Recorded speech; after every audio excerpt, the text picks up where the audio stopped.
טוב, בעזרת השם, בשם השם, נעשה ונצליח להגדיל תורה לאדירה בתכלית של יראת שמיים. Aujourd'hui, le 1er du mois de janvier, cette année on passe au mois de janvier, et le 20 exactement du mois de Tevet.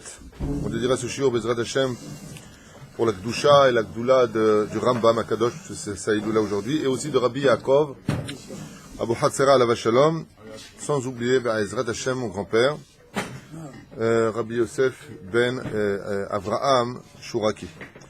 Bezrat Hashem, שיתפלל גם עלינו בעדנו, רפואה שלמה לכל חולי ישראל בכללם, Talia בת יפחת מרים, tous les malades d'Israël, une grande réussite pour tous ceux qui nous soutiennent, Bezrat Hashem, et on remerciera aussi avec l'aide d'Hashem, Shkounier, voilà, Céline Cohen, Toda Rabba, Hanan Shofar, Jérémy Ben Arouche, et tous ceux qui, Bezrat Hashem, participent dans d'autres PayPal ou dans d'autres façons, par virement bancaire, qui soutiennent nos œuvres, si je peux appeler ça comme ça. Sans plus tarder, on va s'attaquer un peu à la paracha de la semaine, très meurkav, d'un sujet qu'on avait développé il y a très très longtemps, et qui est très bizarre, qui demande beaucoup de réflexion. Alors un petit résumé comme ça de la paracha de Shemot, qui nous permettra de mieux comprendre certains versets de la Torah qui paraîtraient d'une certaine façon s'obscurcir au niveau de la compréhension quand on lit la paracha. Et vous comprendrez de quoi je parle dès maintenant. On va commencer. Chut, un peu de silence s'il vous plaît là-bas au fond. Toda Rabba. La paracha de Shemot commence un nouveau livre et commence par... vous savez que la Torah est composée de 5 livres. Il y a Bereshit, Shemot, Vaikra, Bamidbar et Devarim. Chaque livre est par lui-même une Torah. La Gemara dans Masechet Avodah Zarah nous apprend que le livre de Bereshit s'appelle Sefer HaYashar. Donc c'est le livre de la morale, c'est le livre du Moussar. Et la paracha de Shemot, elle, est un peu bizarre, parce qu'elle est mechouliket en deux. Elle est divisée en deux. Si vous observez bien, je vais essayer d'aller vite, parce qu'il y a beaucoup de choses à dire et j'ai peur de ne pas avoir le temps de finir ce shiur. Si vous observez bien, le livre de Bereshit, on en avait d'ailleurs parlé récemment pendant un Shabbat, mais brièvement, là je vais rentrer un peu plus dans les détails. Le livre de Bereshit commence par la naissance de l'homme, de son épouse, de la descendance, de la terre qui se peuple, comprenant les catastrophes qui évolueront en même temps que les extraordinaires miracles et les tzadikim qui les accompagneront. Donc on peut faire allusion au Dor à Maboul, la génération du déluge, et puis on peut faire allusion Dor à Plaga, la tour de Babel, et puis Sdom Amora, et puis Pharaon, et puis les guerres avec Abraham qui vient enfin de naître, Yitzhak et Yaakov, les 12 tribus. Mais on parle essentiellement de l'évolution humaine dans le livre de Bereshit. Qu'est-ce qui s'est passé du premier homme jusqu'à la naissance du premier embryon d'un futur peuple qui sortira à la fin de la 5e paracha du livre de Shemot. Alors on avait expliqué que quand on dit quelque chose qui est séparé des autres, on dit « Ele à Devarim ». Par exemple, dans le livre de Devarim, c'est marqué « Et voici les événements, voici les choses ». Pour le livre de Shemot, ça commence « Ve'ele Shemot Bene Israël ». Le Vav, c'est comme un wagon qui est attaché à un autre wagon. Tu mets un Vav au milieu, c'est-à-dire que tu mets un crochet au milieu et ça tire l'autre. Le Vav est un Vav conversif. Ça veut dire que ça vient nous apprendre, que ça vient rajouter sur ce qui a été dit. Donc, c'est pas fini. Et effectivement, quand on observe les 5 parachiotes de Shemot, qui seront donc Shemot, Vaera, Bo, Béchalach et Yitro, y compris un peu Mishpatim, ceci étant, on va rajouter encore une, nous avons encore une évolution sur le domaine humain. C'est-à-dire que ça a commencé avec Adam Rishon, on arrivera à 20 générations plus tard à Abraham, Yitzhak et Yaakov, et ensuite, pour 400 ans, un peu moins de 400 ans d'ailleurs, depuis Abraham jusqu'à le livre de Shemot, l'évolution de d'où vient ce peuple juif, et la Torah tient à nous donner des messages précis, des adresses précises pour ne pas que des inventeurs ou des fous viennent te sortir que le peuple juif est sorti d'un autre peuple, de n'importe quoi. Donc on vient te donner vraiment des détails, des noms, et voici les noms de telle et telle personne qui vont concrétiser le peuple juif, et on passe au livre de Shemot. Mais il y a un problème avec ça. On passe au livre de Shemot pour nous parler maintenant de qui? De l'installation des Juifs dans la terre de Goshen, et comment ce peuple, à travers l'esclavage, vont se croiser, multiplier. Ben alors dans ce cas-là, qu'est-ce qui se passe? De l'autre côté, dès que tu arrives après la paracha de Mishpatim, après la paracha de Yitro, on va commencer à parler de Teruma, Vayakel, on va commencer à nous parler de quoi? De la construction du Mishkan, des Kelim, des ustensiles. Ben ça, t'aurais dû le mettre dans quel livre? Dans le livre de Vaïkra. C'est beaucoup plus en rapport. Puisque là-bas, on parle des Kohanim, de Beth Amikdash, des animaux cachers et non cachers. Donc, base-moi tout ça là-bas. Pourquoi tu me mets l'évolution de l'homme dans le livre de Shemot? Tu aurais dû séparer les deux. Réponse très simple. Ve'ele vient rajouter à ce qui a été dit. Tout le monde le sait. C'est pas un secret. Mais alors, dans ce cas-là, pourquoi la moitié de la Torah s'arrête là-bas?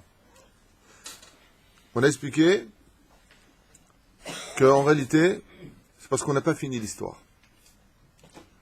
La première, c'est de lier l'histoire du Beth Amikdash au peuple juif. Ça veut dire qu'en d'autres termes, on ne peut pas séparer la Gdusha de la Torah, de la vie sociale, de l'humanité. Pour les Goïm, il y a 7 lois noachid à respecter. Pour les Juifs, il y a 613 mitzvot.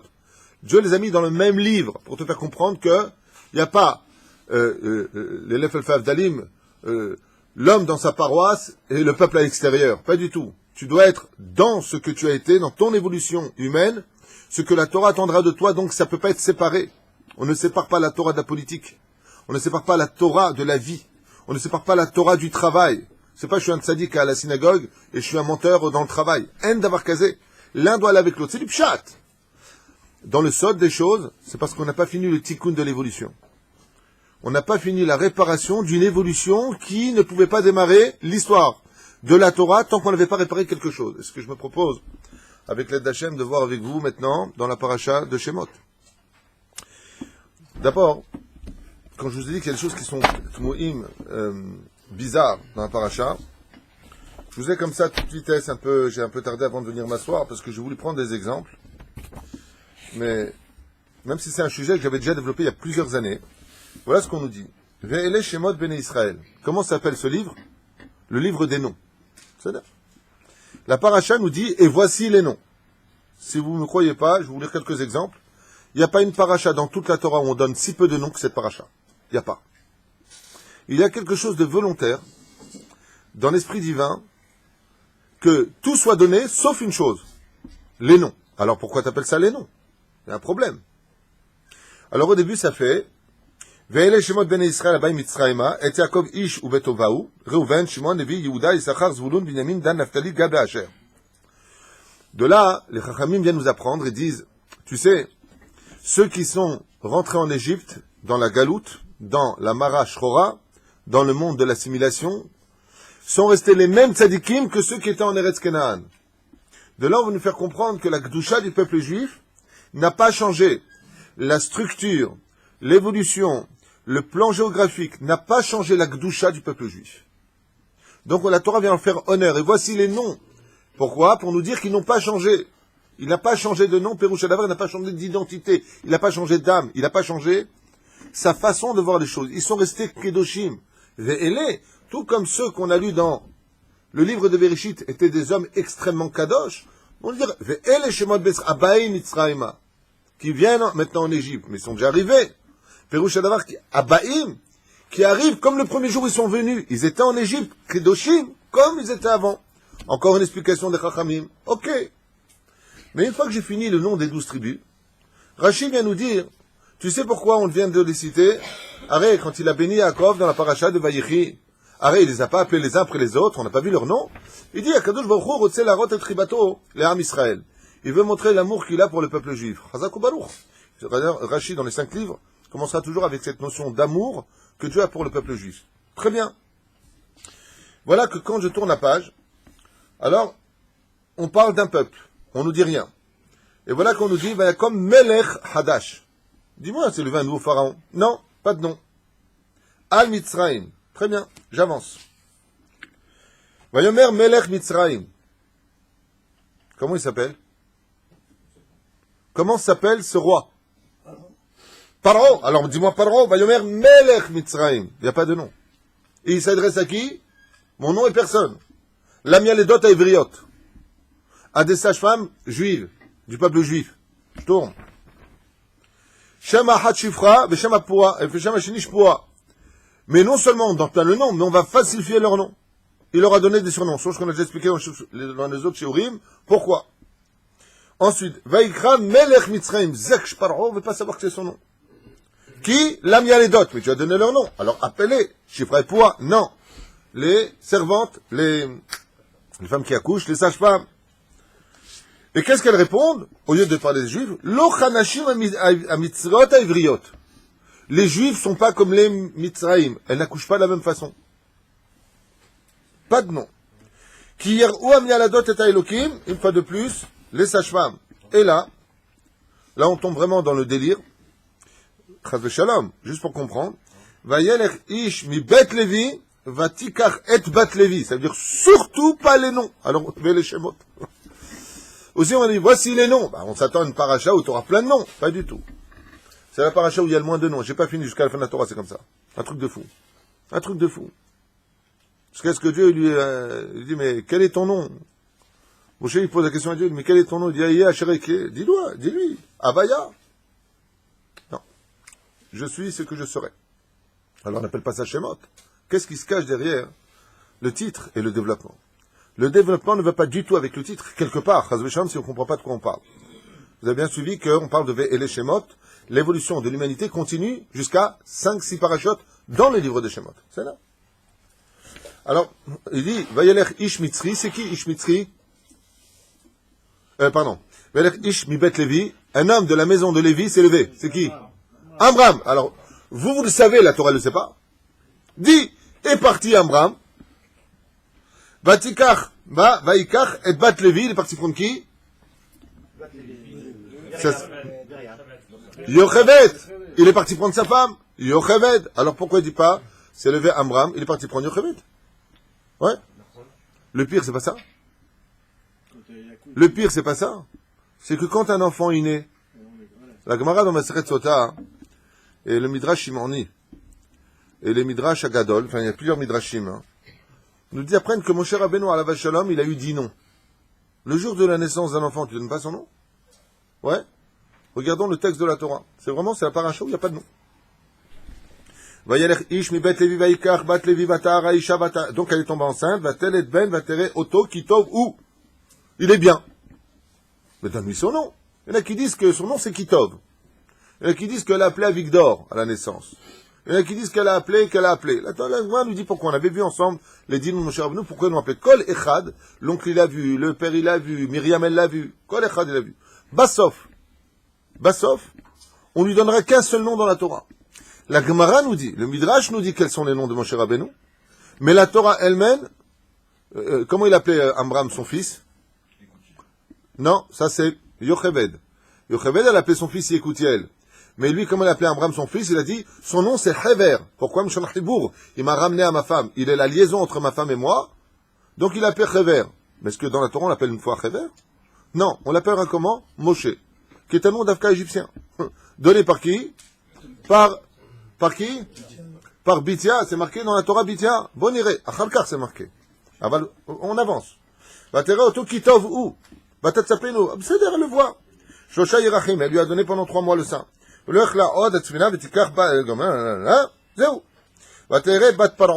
Comment elle s'appelle la fille de Pharaon? Vous le savez. Mais qu'est-ce qui est marqué dans la Torah? Bat Paro. C'est-à-dire surtout pas de nom. Yom. Elle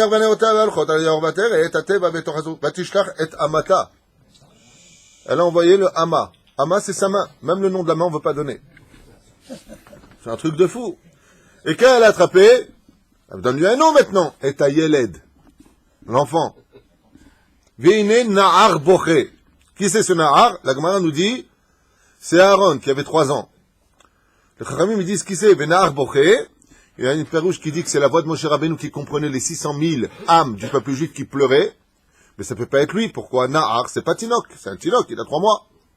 Alors, Venar Boché, c'est Aaron. Pourquoi Aaron? Aaron, il avait l'amour de l'autre. Il a vu qu'une princesse égyptienne, elle a pris son frère. Il a pleuré. Venar Boché. On parle de qui? De Aaron. Il y a son nom? Il n'y a pas son nom. Le pire arrive. Watelecha alma vatikra et shema yaled. Alma maintenant. Qui c'est Alma? Par le pharaon. Attends, on va battre Paro. Elle a dit la fille de Pharaon. Elle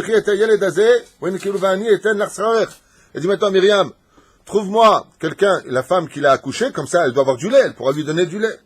Et elle a pris la femme. Et qui c'est la femme? Qui c'est la femme? Yocheved, la mère, donne le nom. Vaïgda la Yeled, toujours pas de nom le pauvre.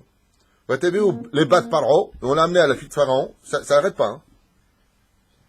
Vous voyez, il a les 20 Krashemo, ah, Mazel Tov. Depuis les 12 tribus, on n'a pas eu un seul nom. Hein.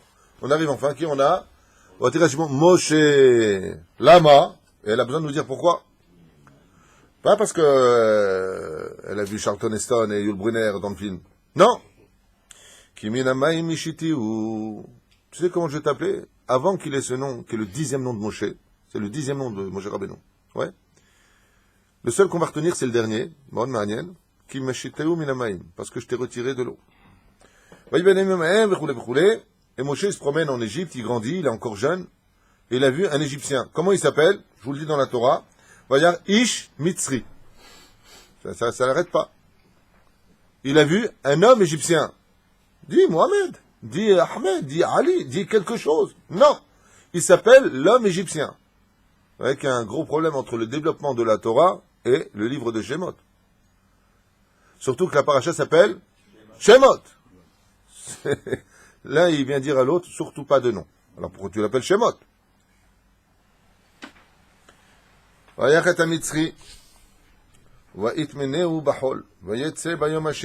il sort le deuxième jour. Et là, il voit deux juifs qui se battent. Comment ils s'appellent? Datam va Aviram. Datan et Aviram. On connaît leur nom. Comment la Torah les appelle? Shnei Anashim Ivrim. Deux juifs. Vous avez remarqué tout ça? Deux juifs se battent. Dis Datan et Aviram. Tachout de la tribu des Réhouven. Mayesh, Mimélé, on sait que c'est eux. Pourquoi la Torah ne veut pas dire leur nom? Keilou yesh po mashou shemistater. Vayivrach Moshe mipnei Paro, me'eretz Midian, vayeshev al haber, ulkohen Midian, sheva banot, vatavron avetinena. Et donc, il avait 7 filles. Et comment elles s'appellent, les 7 filles? Pas de nom, 7 filles. Vatanem davetinena et arachadin, eskot tzon, aviem, vayevu, aroim, vayeshu Moshe, vayushia, vayeshek tzonam, El Reuel. Ah, Mazel Tov. Enfin, un nom qui apparaît, le nom de Yitro, qui n'est pas le nom qu'on va lui donner définitivement, mais Reuel, Avien, Vayomer Madoua, et qu'est-ce qu'elles disent maintenant? Elles voient Moshe Rabbeinu, et elles disent comment? Ish Mitzri, Itzilanu. Une fois de plus, la Torah ne tient pas à donner le nom. Ish Mitzri Itzilanu Miyad Haroim, c'est un homme égyptien qui nous a sauvés des mains des bergers, parce qu'ils sont pris la terre. Vayoel, Moshe Hashemet à la Ish, et donc il s'est assis avec l'homme. Qui c'est l'homme? C'est Yitro. Et Eitan et Tzipora, Bito les Moshe. Baruch Hashem. Et enfin, on commence à trouver un peu de noms. Ils ont un enfant, Gershon. Pourquoi? Il dit Kiger Haïti Beretz Nochlia, j'étais un étranger sur une terre étrangère. Et Vayamot Melech Mitzraïm, et est mort le roi d'Égypte. Je ne peux pas dire Pharaon. Non, non, non. Vayamot Bene Israël, Mina Avoda, Vayahazaku Vata'al, Shavatam, Bene Israël, Avoda, Vayishma Elokim et Naakatam, Vechule, Vechule. Moshe Yaro Etzon, Yitro. Et la Torah continue jusqu'à Veasne Enenu Ukal, Vayomer Moshe Asura, Ena Ver'e Amar'e. Et là, on va un petit peu rentrer dans d'autres explications pour approfondir un peu tout ça. Alors, on a compris pour l'instant une chose importante. C'est que l'évolution du livre de Shemot continue jusqu'à la 6e paracha de Shemot. C'est-à-dire, de Bereshit, on continue l'évolution de la naissance de l'homme à la naissance du premier embryon Abraham, puis Yitzhak, puis Yaakov, puis du tribu. On arrive dans un nouveau livre, Ve'el et Shemot, mais on nous dit non, viens rajouter, c'est la suite. Et ce livre-là se divise en deux dimensions. Première, continuation de l'évolution de l'homme et son but, recevoir le Torah Sinaï.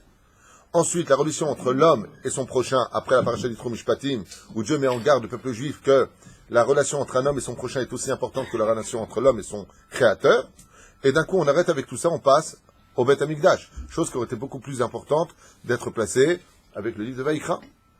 Deuxième chose qu'on a vu ensemble, il y a un problème avec les noms. Ve'el et Shemot Bnei Israël, si une paracha on ne donne pas de nom, comme vous venez de le constater, c'est d'Afka cette paracha-là. Maintenant, ce qui est encore de plus incroyable, c'est l'évolution de ce tzaddik qui était Moshe Rabbeinu alav shalom. Et pour cela, je prends un peu le Midrash, Et on va expliquer. Vous vous rappelez hier que les Égyptiens ne savaient pas.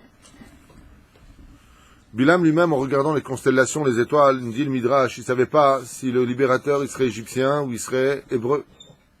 Donc il y a une guerre en Égypte parce que les femmes égyptiennes n'ont pas voulu donner leurs enfants, mais ils ont trouvé la force de le faire s'ils pouvaient tuer des juifs. C'est-à-dire que si on sait vraiment que de nos enfants risque de sortir le libérateur, on préfère tuer nos enfants, disent l'Égypte, les peuplades qui se trouvent en Égypte à cette époque, et en fin de compte, donnent volontiers leurs enfants à la mort.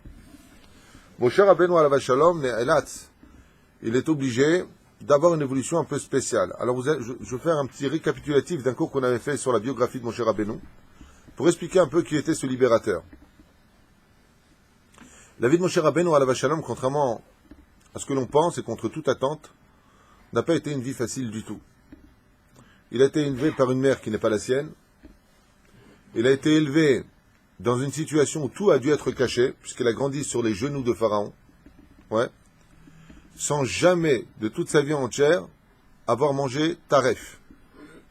Moshe Rabbeinu n'a jamais fait la moindre avéra de sa naissance jusqu'à sa mort. Les seules avérotes qu'on lui trouvera, c'est de s'être mis en colère et d'avoir frappé le rocher. C'est tout. À part ça, Moshe Rabbeinu, Shum Davar. Alors il y en a qui disent, il n'a pas dit, je suis un hébreu, quand ils ont dit, un homme égyptien nous a sauvés. Pour ça, il ne rentrera pas en Israël, selon certains midrashim. Très bien. Aval Kikaran, la vie de Moshe Rabbeinu, excusez-moi, mais elle n'a pas été facile. Il a été élevé dans le silence le plus total. Toutes les mitzvot qu'il a dû faire, sa bar mitzvah, il a fait cacher. Il a même refusé le lait. C'est la seule chose qui touchera ses lèvres, c'est le lait d'une mitzri, d'une égyptienne, qui touchera ses lèvres, et Moshe Rabbeinu refusera. Et pour cela, l'ange Gabriel viendra lui brûler ce khalav qui n'était pas cachère sur sa lèvre alors qu'il était bébé. Il est né bègue, entre guillemets. Il n'est pas né bègue, non. Il a été brûlé, il est devenu bègue. Donc brûlé petit. Sa mère, c'est une égyptienne, mais elle lui dit non, t'inquiète pas, je me suis converti au judaïsme. Sa vraie mère lui explique l'importance de garder Torah au mitzvot. On lui apprend en catimini toutes les mitzvot de la Torah. On lui apprend l'importance, depuis qu'il est petit, quoi. C'est Myriam et son frère Aaron qui lui apprennent toute la Torah. La tribu de Lévi était, comme on les verra dans la paracha de Vezot Aberacha, la tribu qui enseignait la Torah à tous les autres. C'est pour ça qu'elle n'était pas en esclavage. Elle apprenait la Torah la journée et venait l'enseigner le soir des halachot pour les enfants juifs. L'importance de revenir à la Torah, de faire teshuva. La reine, vous verrez d'ailleurs que de toutes les fêtes juives, aucune fête, je fais une parenthèse, n'est reliée au parachiotes. Ça n'existe pas une paracha parce qu'il y a un paracha, il y a la fête. Ça n'existe pas, sauf une. Shovavim, ce sont les initiales des parachiotes qui vont suivre. Shemot, Vaera, Bo, Beshalach, Yitro, Mishpatim. C'est l'initiale du mot Shovavim. Pourquoi? Parce que toutes ces parachutes-là sont des parachutes de réparation de la Brit Mila, de la jalousie et de tout ce qui a été en rapport avec la déchéance morale du livre de Bereshit. Donc je suis déjà en train de commencer par la fin de l'explication. C'est qu'en réalité, le tikkun de Bereshit, c'est ces 6 parachutes. On va expliquer comment. Bezrat Hashem. Moshe Rabbeinu, il grandit et il voit de ses propres yeux. Moshe Rabbeinu, il grandit et il voit l'esclavage des Juifs. Moshe Rabbeinu, il pleure. Le Midrash nous dit qu'il pleure et il parle constamment à Hachem. C'est l'homme de la Hitbodedut. Mais comment il parle à Dieu? Il est obligé de partir très loin dans les déserts. Pourquoi? Pour pas qu'on voit qu'il parle à un créateur. Il se cache de son judaïsme. Ses parents lui ont enseigné, ne dis surtout pas que tu es juif, et ne dis surtout pas qui est ta mère et de quelle tribu tu es. Tu dois rester caché pour l'instant dans l'histoire. Vous savez ce que c'est de vivre caché toute sa vie quand on a tout à ses pieds? Vous savez ce que c'est de faire semblant de manger de ce qu'eux ils apportaient comme nourriture, de faire semblant de manger? Un peu comme Esther. Esther, pareil. Pourquoi la Gdoucha d'Esther était si importante? Parce que de rester tzaddik dans un monde où on t'observe constamment, sans montrer quoi que ce soit de la halakha que tu mets en pratique, c'est quelque chose. Essayez un jour de le faire. Essayez un jour de le faire. J'ai mon frère qui m'a raconté, que Dieu bénisse. Une fois, ils étaient au Japon pour signer un contrat avec il y a très très très longtemps de cela. Et avec eux, dans le groupe, il y avait une personne qui était religieuse à cette époque. Et le patron, il a dit, on signe le contrat. Seulement, il voulait les inviter au Grand Mandarin, un grand restaurant là-bas, au Japon. Et bien entendu, ils ont dit non, mais il a dit non, faut venir manger, sinon on pas signer le contrat là-bas. Il a dit ah bon, manger? Voilà, c'est une coutume exactement. Avec le saké, casse-toi, ils ont la totale. Et donc comme ils n'ont pas voulu montrer qu'ils étaient religieux, alors ils ont dit voilà, nous c'est très simple, vous nous permettez, c'est un restaurant de luxe, ça coûte très très cher. On va raconter comme ça, hein, que celui qui était très très pratiquant, il s'est levé, il a demandé à aller voir la cuisine et tout ça, c'est lui qui a allumé le feu. Il a vu là-bas un poisson, dans l'aquarium, il a joué ce poisson parce qu'il prend des poissons que tu choisis dans l'aquarium, énorme aquarium, et c'est lui-même qui l'a ouvert et c'est lui qui l'a posé sur le feu. Et il était très content, il a dit pourquoi? Mais mêlé le feu, il a cachérisé les choses, c'était son niveau de pratique. Il a dit voilà, et surtout, il a dit en anglais, vous ne me mettez rien, comme ça, tel que c'est, dans l'assiette. Maintenant, dans l'assiette, qu'est-ce qu'il a fait? Il a mis de l'aluminium. Posez-le sur l'aluminium. C'est bien. C'est bien. Pour son niveau à lui, c'était bien comme ça. Et au moment où il arrive là-bas, le deuxième cuisinier qui vient, il prend une toute petite sauce et il met autour du poisson. Et là, il dit, mais non, il dit non, je vous avais demandé de rien mettre et tout ça. Le patron lui dit, mais quel est votre problème? Il dit, je suis juif, je suis pratiquant. Il y a des moments où c'est très dur de tenir et de ne pas dévoiler que tu es juif. Moshe Rabbeinu, il vit dans un contexte où les princes d'Égypte, et personne ne sait qu'il est pratiquant à 100% de toute la Torah, qu'il met les tefilines, qu'il est kovaïtim la Torah, qu'il fixe un temps d'étude. Vous vous rendez compte de quoi on parle? Vous vous rendez compte quelle souffrance c'est pour quelqu'un qui a tout à ses pieds? Toutes les tentations. Bon, allez, laisse-toi aller, c'est pas grave. Allez, un petit milkshake, avec du lait non chamour, maïesh, ou un bon flan. Je suis en train de me donner envie, là. Ouais. Et Moshe Rabbeinu refuse tout. Une fois qu'il grandit, il voit des choses, il comprend pas. Ribbono shel olam, pourquoi un enfant il a été enterré vivant dans un mur? Et il pleure Hachem. Et il voit un juif qui se fait battre par un Égyptien. Moshe Rabbeinu, il est déjà Kadosh Meod.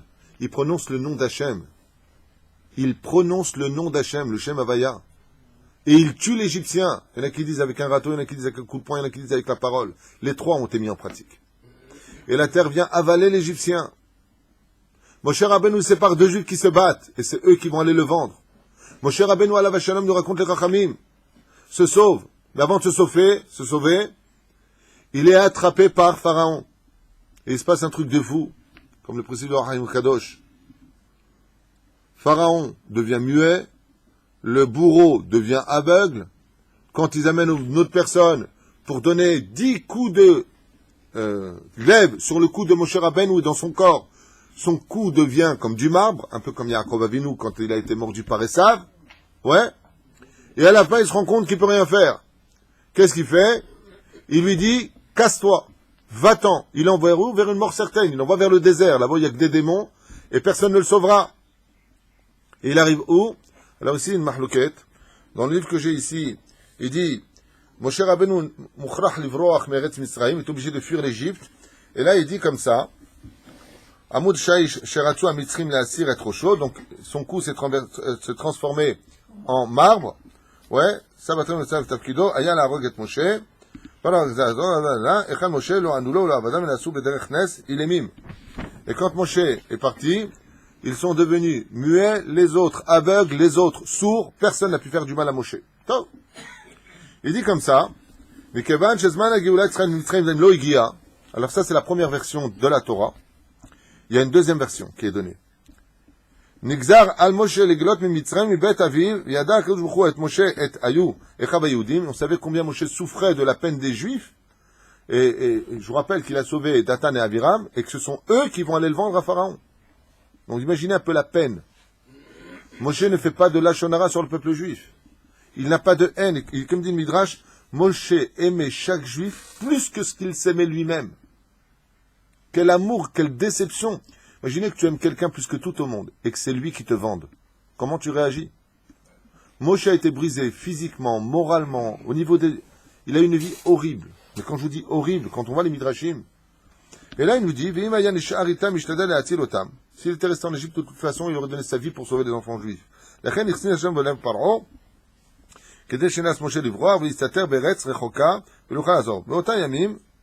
Voilà. Il est arrivé à où? Ici, dans le Midrash, il nous dit que Moshe Rabbeinu, quand il s'est sauvé à l'âge de 20 ans à peu près, il est parti dans le désert, il est arrivé dans une ville qui s'appelle Kush. Kush, c'est l'Éthiopie. Et là-bas, il est tombé sur le roi, qui était avec toute son armée à l'extérieur des murailles. Ouais. Alors je vous finis l'histoire à 2 secondes et vous allez comprendre l'autre version. Très importante à retenir. Il a trouvé le roi qui était à l'extérieur de son propre palais. Vous vous rappelez que le pays de Couche, l'Éthiopie, était le pire ennemi à l'époque de l'Égypte. Ouais. Jusqu'à quand? Quel est le lien qui vont faire la paix entre l'Égypte et l'Éthiopie à cette époque? Nous, on n'a pas le temps. Les grenouilles. Pourquoi les grenouilles? Parce qu'elles ont rempli le territoire d'Égypte. Et la guerre qu'il y avait entre l'Égypte et l'Éthiopie était à savoir à qui appartiennent les territoires. Eux, les Éthiopiens, ils disaient ça c'est à nous. Les autres, les Égyptiens disaient ça c'est à nous. Quand il y a eu la paix d'Égypte et que ils ont eu un ordre que Dieu avait décidé que les grenouilles rempliraient que le territoire égyptien, ils ont défini enfin les limites et c'est là qu'il y a eu la paix entre eux. Donc c'est les grenouilles qui ont fait la paix. Bravo Kermit. La reine. Pour en revenir un peu en arrière, qu'est-ce qu'il a fait Moshe Rabbeinu à la Vachalom? Il a vu le roi, il a reconnu, il lui a dit mais qu'est-ce que tu fais à l'extérieur de ta muraille? Et il lui a dit, tout simplement mon conseiller, celui qui était chez Pharaon, m'a trahi.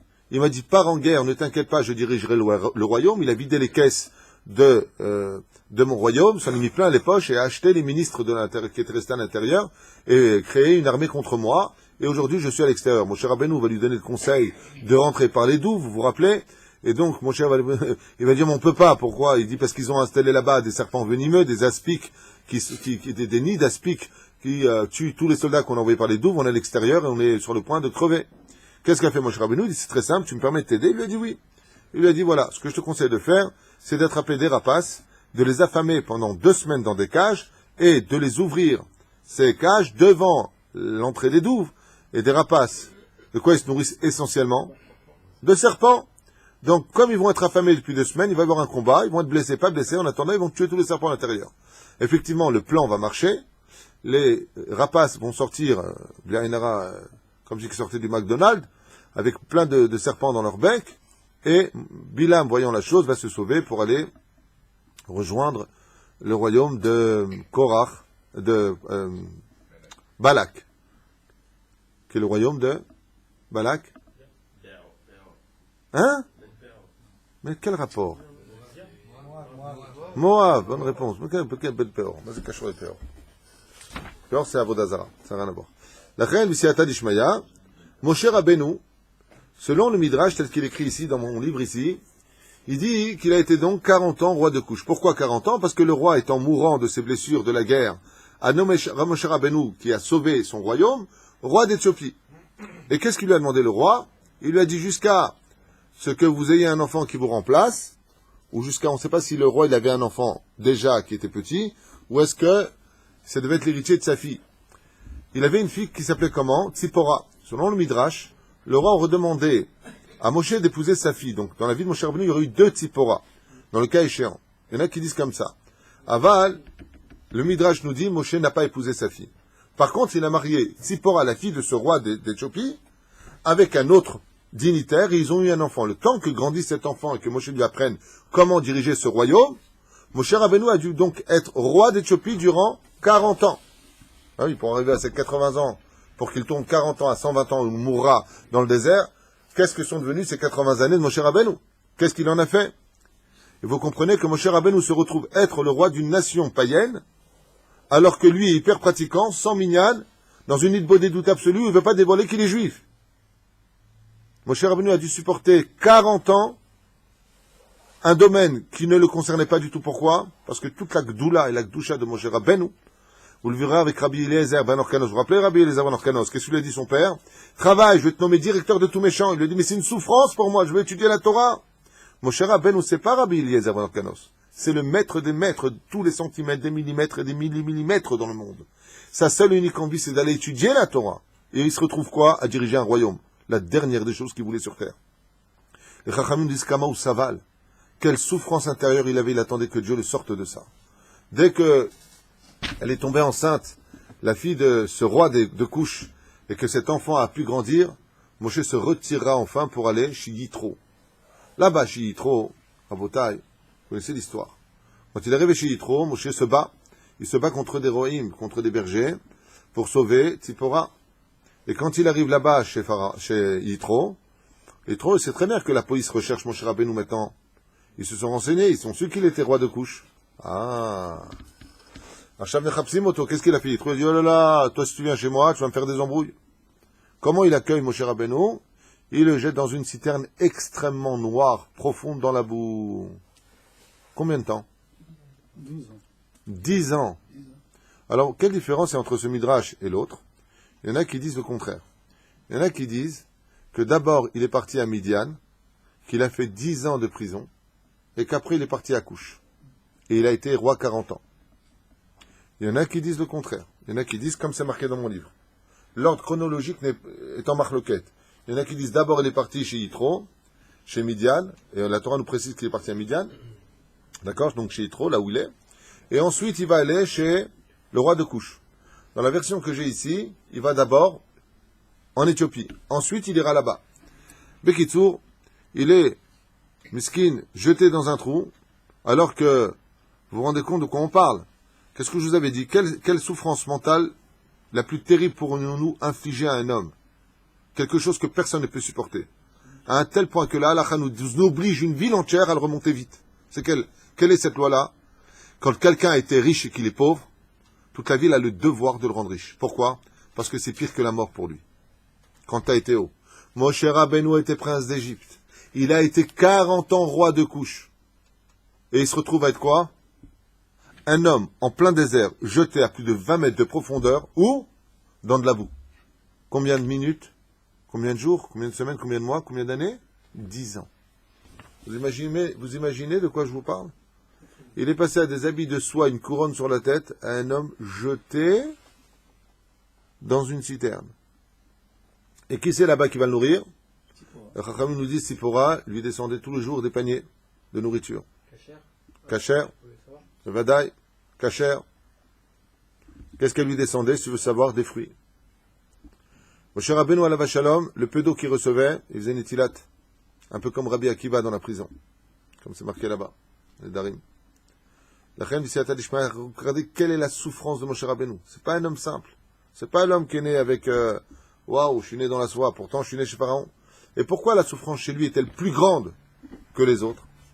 Parce que, Mimélé, t'as rien à manger. Ça va. Tu manges pas. Tu as une raison de te consoler puisque tu as une raison pourquoi tu manges pas. Mais quand tu as tout à tes pieds, quand tu as toutes les possibilités et que tu ne le fais pas, c'est plus de la volonté qu'il faut. C'est une souffrance mentale qui ne cesse. Et mon cher Rabbeinu jusqu'à la fin souffre physiquement du froid en désert, dans le désert la nuit, de la chaleur intense le jour. Et qu'est-ce qu'il fait pendant ces 10 ans? Les sages nous disent, Moshe n'a pas cessé de réviser toute la Torah. Pendant 10 ans, Milmel est à Torah. Et il a fait 10 ans de Hidbo des doutes. Au fond d'un puits, oublié de tous. La grandeur de Moshe, c'est que pas une seule fois, on l'a entendu se plaindre. Pas une fois, il a dit, stop, j'arrête tout. Pas une fois, Rabotai. Il a dit, Zéou Maspik. Là, je peux plus. Qu'est-ce que tu veux chez moi? J'ai pas fauté, j'ai fait Shabbat, j'ai mangé kasher, je mets les tefilines. Matarotse mimeni. Et tout ça en cachette, que personne ne le voit. Moshe Rabbeinu alav shalom, après 10 ans, Tzipora vient voir son père et lui dit, tu sais, je suis passé près du puits, et j'ai entendu du bruit au fond de ce puits. Il dit, c'est pas possible. Là-bas, il n'y a plus personne. Je ne sais même pas trop de qui il parlait. Il dit, mais peut-être qu'il y a l'homme que tu as acheté il y a 10 ans. Il dit, Bémet, bon irait. Oh! Moshe répond, Ineni, je suis là. Yitro lui envoie une échelle, une corde, on ne sait pas. Moshe remonte. Quand il remonte, moi, la première des choses que j'aurais fait, c'est de mettre un coup de boule à Yitro. Je te finis à l'âge, ça va pas ta tête, tu m'envoies pendant 10 ans dans une prison, parce qu'on te dit peut-être que je suis vivant, qu'est-ce qu'il fait, Moshe Rabbeinu? Il sort et il remercie Yitro. Toda Rabba. Merci de m'avoir remonté. Toda Rabba. Il relève les yeux vers le ciel, il remercie Hachem. Baruch Hachem. Matir Asurim. Tu libères les prisonniers Hachem. Fais une bracha Hachem. Toda Rabba Hachem. Nishmat Kol Chai. Waouh! Moshe Rabbeinu. Une fois que c'est fait, Yitro lui dit, bon, viens manger du pain. Il mange du pain. Mange du pain, on peut dire. Khamim, ils disent, viens épouser ma fille. Eh, Zek, je viens de sortir de prison, que je viens épouser ta fille. Je vais la tuer, ta fille, pour me venger de toi. Non, ça c'est nous. Mon cher Rabbeinu, il regarde, c'est pourquoi il dit, Besséder Gamour. Je suis ton invité, ce qu'il dit le Balabait Ani Yosef. Mais il faut que je parle à Tzipora. Et Tzipora, pourquoi elle s'est convertie? Il y a un man d'Amar qui explique que quand Moshe Rabbeinu était dans le puits, Tzipora lui posait des questions, elle lui posait des questions en secret. En quel Dieu tu crois? Et Moshe Rabbeinu, pendant 10 ans, il a fait des cours à Tzipora Kiviachol. Tzipora est partie se convertir. Tzipora est partie se convertir au judaïsme. Et elle a pu épouser Moshe Rabbeinu qui lui donnera 2 enfants, Gershon et Eliezer. Mais Moshe Rabbeinu, c'est pas fini, il se repose pas. Vous imaginez de quoi je vous parle? Prince d'Égypte, 40 ans, roi de Couche, et quel tafkid on lui donne? Quel poste on lui donne? Hein? Berger de mouton. C'est-à-dire que tu es passé du summum à la warik, le plus bas degré. Berger de mouton. Et Moshe Rabbeinu, très content, il est berger de mouton. Même les moutons lui ont fait des tsarotes. Il y en a un qui se sauve. Il y en a un qui se sauve, et Moshe lui court derrière. Et pendant des kilomètres, il lui court derrière dans le désert. Il arrive où? Au Har Sinaï. Et là-bas, il voit le mouton qui est en train de boire de l'eau. Il a de la peine pour lui, il le lève dans les bras. Moi, j'aurais fini à... Ali, est-ce que j'aurais fait à celui-là? Tu te sauves pour... Mais ce que j'ai couru, tu vas suer maintenant. Chez Rabbeinu Hazve Shalom, il voit que le mouton avait soif, il s'excuse devant le mouton, il dit, j'ai pas compris que tu avais soif. C'est de ma faute. Donc toi, tu as couru jusqu'ici. Il est Rahman, il a de la pitié pour le mouton. Takshiv. D'un coup, il se retourne, qu'est-ce qu'il voit? Un buisson qui brûle, mais qui ne se consume pas. Dieu s'adresse à lui. Qu'est-ce qu'il lui dit? Shalatna alecha. Adama asherata omed alea kadoshu. Enlève tes chaussures, car la terre sur laquelle tu te trouves est sainte. Pendant 7 jours, Moshe Rabbeinu alav shalom va refuser à Dieu, le créateur du monde, la mission que Dieu lui demande. Yamma. Pourquoi il refuse? Je vous l'ai déjà dit. Parce qu'il ne veut pas être le libérateur d'une des galoutes de l'histoire. Il veut être ou le libérateur définitif, ou rien. Pourquoi tu veux que j'aille déranger un peuple? Pourquoi tu veux que je fasse sortir ce peuple dans le désert, alors que je sais qu'ils vont mourir dans le désert, parce qu'ils vont fauter? C'est moi que tu as choisi pour cette mauvaise nouvelle? Chez l'Arbéat Tishlach, il lui a dit Hachem. Et que il a dit à Moshe, chez l'Arbéat Tishlach, envoie par une autre personne. Moi, si tu me demandes de faire quelque chose, je ne sais faire que du bien au peuple. Moi, je ne sais pas faire de mal. Donc, trouve quelqu'un qui veut être le libérateur de la première mission. Parce qu'après, qui viendra? La Babylonie, la Perse, la Grèce, Édom. Alors je vais sortir, pourquoi? Pour qu'on dise que j'étais le libérateur que d'une seule mission. Dieu se met en colère contre lui. Il dit, oh, je te demande pas ton avis. Va libérer ce peuple. Nekouda. Mais il le console. Il lui dit une phrase. Le premier libérateur sera le dernier libérateur. Ta volonté sera quand même accomplie, mon cher Rabbeinu. Tu as voulu libérer les enfants pour la délivrance finale, tu reviendras en tant que Mashiach pour la délivrance finale. Ça, c'est le salaire de Moshe. Et Moshe Rabbeinu, une fois qu'il s'est marié maintenant, moi, qu'est-ce que j'aurais fait? La petite maison dans la prairie, la famille Ingals. Tu t'es marié. Tu as des enfants après tout ce que tu as souffert. T'es recherché. Ouais. Allez, ça y est, je me fais une tente, j'achète des moutons, je me fais des enfants, et je vis ma vie. Un petit jardin, un petit potager. Shalom à Israël. Moshe Rabbeinu alav shalom. Il est obligé de quitter sa femme. Il dit au revoir à sa femme. Il dit au revoir à Yitro. Il dit Dieu m'envoie faire une mission. Et il se retrouve où? Parachat qu'on va la semaine prochaine. Devant Pharaon. Non seulement il se retrouve devant Pharaon. Non seulement il n'arrive pas à libérer le peuple tout de suite. Mais en plus il se fait jeter par Pharaon. Et il rajoute du labeur à qui? Aux Hébreux. Donnez pas de paille. Et de cela, qu'est-ce qui va en sortir? Moshe dit Lama re'otala hamazeh. Pourquoi tu fais du mal à ce peuple? Je t'ai dit, je voulais pas être Je suis parti pour les libérer. Ils m'ont presque lapidé. Ils se retrouvent à travailler encore plus. Bechoulé. Une vie terrible. Lama. Maintenant, je vais essayer de faire le sikoum de tout ce qu'on a dit. Vous vous rappelez ce qu'on a expliqué? Au début, nous avons dit que Moshe Rabbeinu alav shalom, que le livre de Bereshit parle de l'évolution de l'homme jusqu'à l'embryon de la naissance d'un peuple futur, Yaakov et ses 12 fils. L'histoire est très claire dans le parashat de Vayeshev, Miketz, Vayigash, Vayichi. Il se sont passés des événements terribles. Et ces événements-là ne peuvent pas avoir lieu tant qu'un tikkun n'est pas encore réparé. Et ce tikkun s'appelle Ve'ele Shemot. Et voici les noms des enfants d'Israël. Si on avait donné les noms dans la Torah, les Chachamim, ils disent, on aurait raté l'essentiel du tikkun du livre de Shemot. C'est que le libérateur vient de la tribu de Lévi. Et Lévi, comme on a vu dans la Torah de Vayehi, la paracha de Vayehi, on a vu que Yaakov Avinu lit constamment Shimon à Lévi. Il n'y a pas de Shimon sans Lévi, il n'y a pas de Lévi sans Shimon. À un tel point que pour éviter la catastrophe, on est obligé de séparer Shimon de Lévi. Sinon, les deux ensemble sont dangereux. Qui est celui qui a été un des plus virulents sur la vente de Yosef, sur la mise à mort de Yosef? Qui? Shimon et Lévi. C'est Midat Hadin. C'est à cause d'eux que toute l'histoire de l'Égypte a eu lieu. Parce que vous avez vendu Yosef, vous descendrez en Égypte. Les Chachamim nous disent qu'il était hors de question,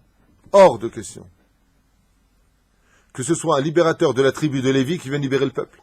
Et pourquoi?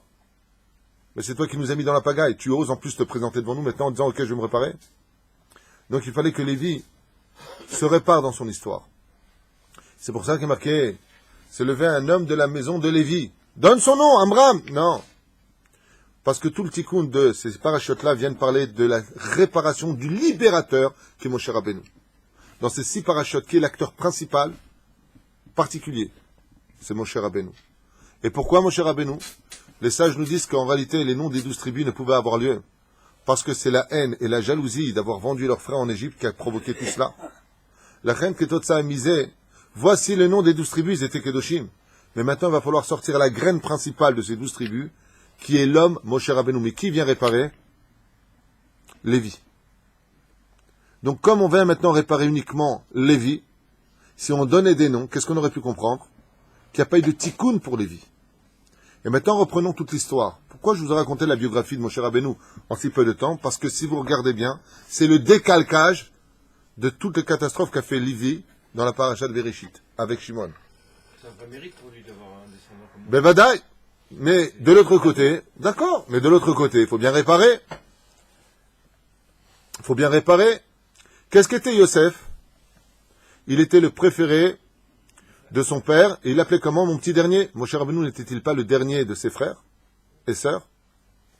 Il avait 3 ans de moins que Aaron, et 6 ans de moins que Myriam.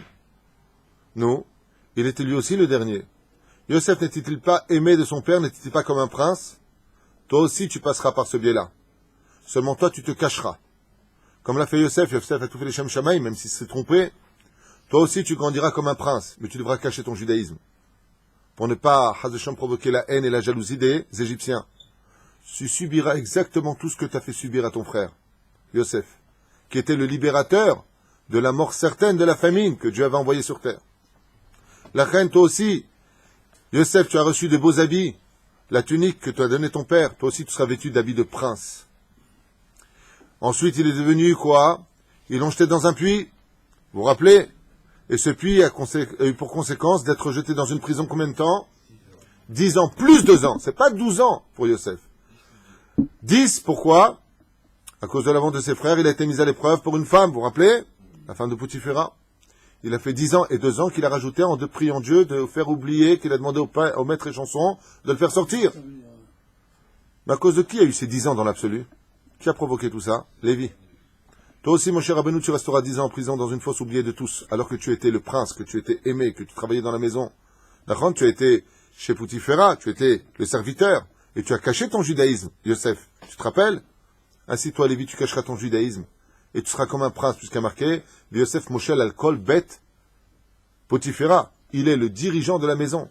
Mon cher Rabbeinu était le dirigeant de la maison de Pharaon. Pareil. Seulement, il devait être dans les mêmes épreuves que Yosef Hatzadik, passer par les mêmes trucs. À qui il a été vendu? Aux Égyptiens et aux Midianim, vous vous rappelez? Pareil. Il passe de l'Égypte à Midian. Ah. Et ainsi le décalcage. Les Chachamim nous disent qu'en réalité, Moshe Rabbeinu alav shalom devait d'abord accomplir le tikkun de Lévi pour que Lévi soit propre de toute accusation avant de devenir le libérateur. Le Elle Shemot ben Israël Abai Mitzrayma. Ceux qui viennent en Égypte pour se, quoi? Pour se Bezrat Hashem libérer d'un tikkun. Et les autres tribus, ils ont tous participé. Shimon, ils ont tous participé. Shimon est celui qui a le plus souffert. Qu'est-ce qu'on a vu chez Shimon? Comment il fera le tikkun de Shimon? C'est lui qui a tué les 24 000 habitants de la ville de Shrem. il perdra 24 000 de sa tribu. Pour une raison qui est quoi? Vous avez tué 24 000 parce que votre sœur Dina a été violée. Et vous, vous ferez de la pornographie devant les 12 tribus. Alors de chez vous partiront 24 000. Chacun dans tout le talir de l'histoire paiera exactement les erreurs qui ont été commises. Mais il était hors de question que Moshe Rabbeinu s'appelle Avigdor, ou Kitov, ou Tov, ou autre chose. Pourquoi? Kimashiti ou Minamaim. Je t'ai sorti du migvé de la réparation, parce que l'eau, c'est la réparation. C'est le migvé. D'abord, avant d'être le libérateur, il faudra que tu passes par toutes les souffrances que vous avez infligées à Yosef, pour que le libérateur n'ait pas aucun ange dans les cieux qui vienne dire comment est-ce qu'un descendant de la tribu de Lévi peut-il être le libérateur d'une conséquence que lui-même a levée? Donc il n'a pas de mérite, puisqu'en fin de compte, il vient réparer ce que lui, il a fait, en tant que descendant. Pour qu'Adavon al-Banim va al-Benebanim, Dieu ramène la faute des parents jusqu'à celle des... Chen Baïm, c'est 6 parachutes, avant qu'on commence la construction du temple. Continuez, et les Shemot, les noms qu'on a eus avant, faut pas les oublier, parce qu'elles vont continuer dans cette paracha, parce qu'on ne pourra pas construire le temple tant que les tribus ne se sont pas rendues propres de leurs mains, par rapport aux déchéances, aussi bien morales, aussi bien spirituelles, aussi bien dans tous les domaines. Si le mal a été fait à autrui, il ne peut pas y avoir de libération. Et ce tikkun-là, dans la Gemara de Sanhedrin, nous dit que En ben David ba, le Mashiach ne viendra quoi? Que quand on aura fait la réparation de la pensée, des pensées pures, de la parole, il n'y aura plus de gasséroir, de vulgarité et d'action. Ainsi donc seront les choses. Pour ne pas qu'il y ait d'anges accusateurs, il fallait d'abord nettoyer, donner un grand coup de ménage dans tout cela pour redonner l'identité, veiller les Shemot, car le nom c'est l'identité, à cette nation qui vient de naître maintenant en Égypte, de se concrétiser. Il fallait que le libérateur d'abord passe par ces 6 dimensions qu'on appelle ces 6 parachutes, pour non seulement réparer ce qui fut fait de façon assez dramatique, en repassant par toutes ces épreuves, et devenir irréprochable aussi bien vis-à-vis des hommes que vis-à-vis des cieux. Shabbat Shalom. Parce que les 24 000 que Shimon a tués,